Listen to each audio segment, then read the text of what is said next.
Вообще, короче, делать ремонт с родителями это сложно для меня было, потому что их поколение обожает эту казахскую роскошь.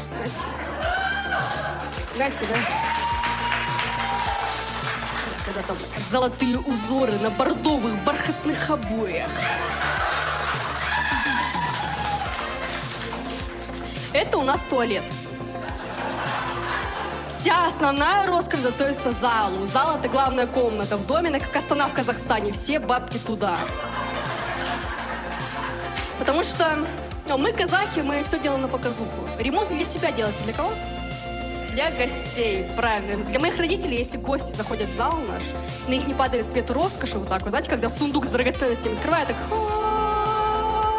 мы взяли 3 кредита.